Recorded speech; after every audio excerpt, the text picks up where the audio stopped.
Hello everyone, we're standing here at the site of Fort St. Clair, a fort that existed during the Northwest Indian Wars. Now for the video discussion this week, I looked at two dissertations on the Northwest Indian Wars. One dissertation was written by Jack Gifford from the University of California in 1964, and he titled his dissertation The Northwest Indian War, 1784 to 1795. The second dissertation was written by Anthony Lipe from California State University in 2019.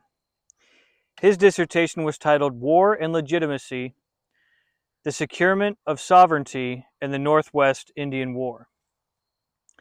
Now, in Gifford's work, the methodology understood from the abstract, bibliography, and brief overview of the content reveal Gifford's desire to present the largest understanding of the war through letters, manuscripts, diaries, and war manuals. Gifford's sources include manuscripts from the Henry Knox papers, as he was Secretary of War at the time, and the Anthony Wayne papers. Wayne was the general in charge of the final push into the Ohio Territory.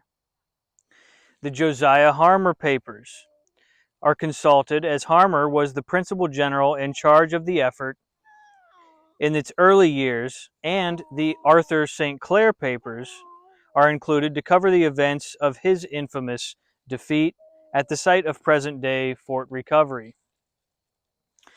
Letters between these men and George Washington are also used. There is rich information to be gleaned from these primary sources, but with little time to fully elaborate, Gifford uses hundreds of sources, some even of other dissertations. Now, Gifford wants to show the roots of the war, not so often discussed in general expression of the events. Gifford focuses on British efforts to undermine the continental victory of the Revolutionary War.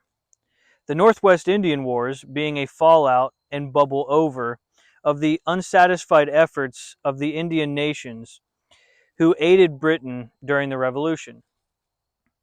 Gifford's content draws out in nearly 500 pages the finite events of the war and the sentiments of the many people the war impacted.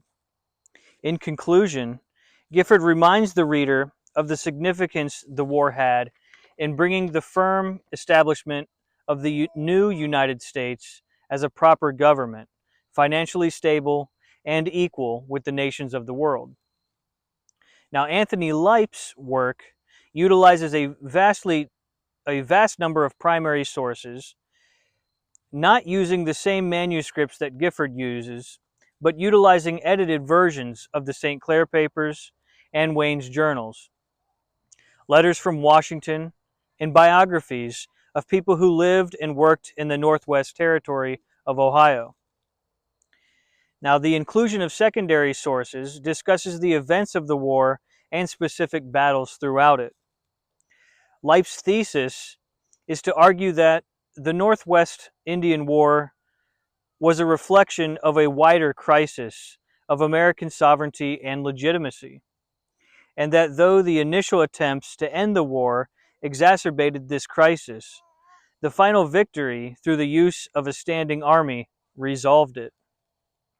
In writing, Lipe's method is to show the reasons for westward expansion, bringing the frontiersmen and Indian nations into conflict over the land, showing the defeat of the British by the Americans, causing the old treaty agreements made between natives and Great Britain to be lost.